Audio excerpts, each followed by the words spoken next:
Albert Einstein once said, everybody's a genius. But if you judge a fish by its ability to climb a tree, it will live its whole life believing that it is stupid.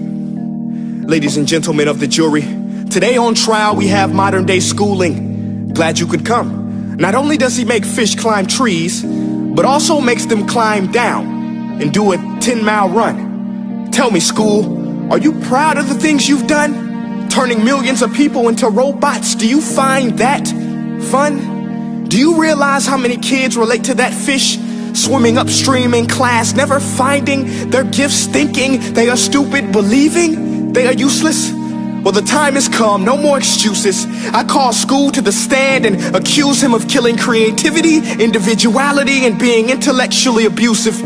He's an ancient institution that has outlived his usage. So, Your Honor, this concludes my opening statement, and if I may present the evidence of my case, I will prove it. Proceed. Exhibit A. Here's a modern day phone. Recognize it? Here's a phone from 150 years ago. Big difference, right? Stay with me. Here's a car from today, and here's a car from 150 years ago. Big difference, right? Well, get this. Here's a classroom of today, and here's a class we used 150 years ago. Now, ain't that a shame? In literally more than a century, nothing has changed. Yet you claim to prepare students for the future? But with evidence like that, I must ask, do you prepare students for the future or the past? I did a background check on you and let the record show that you were made to train people to work in factories, which explains why you put students in straight rows, nice and neat, tell them sit still, raise your hand if you want to speak, give them a short break to eat, and for 8 hours a day, tell them what to think. Oh, and make them compete to get an A letter which determines product quality, hence grade A of meat. I get it. Back then, times were different. We all have a past. I myself am no Gandhi.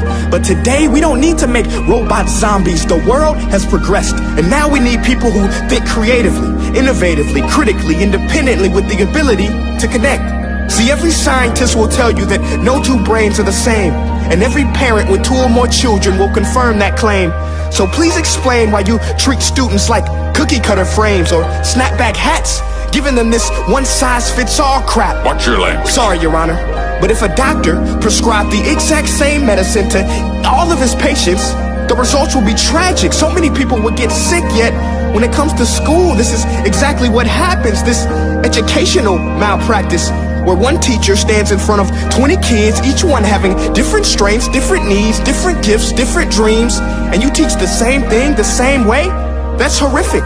Ladies and gentlemen, the defendant should not be acquitted. This may be one of the worst criminal offenses ever to be committed. And let's mention the way you treat your employees. Objection. Overruled. I want to hear this. It's a shame. I mean, teachers have the most important job on the planet, yet they're underpaid? No wonder so many students are short-changed. Let's be honest. Teachers should earn just as much as doctors, because a doctor can do heart surgery and save the life of a kid, but a great teacher can reach the heart of that kid and allow him to truly live. See, teachers are heroes that often get blamed, but they're not the problem. They work in a system without many options or rights. Curriculums are created by policymakers, most of which have never taught a day in their life.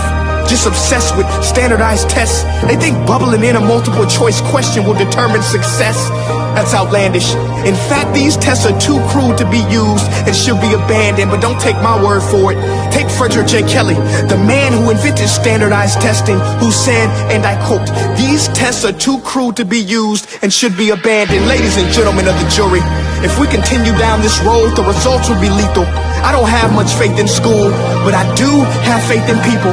And if we can customize healthcare, cars, and Facebook pages, then it is our duty to do the same for education, to upgrade it, change it, do away with school spirit, because that's useless.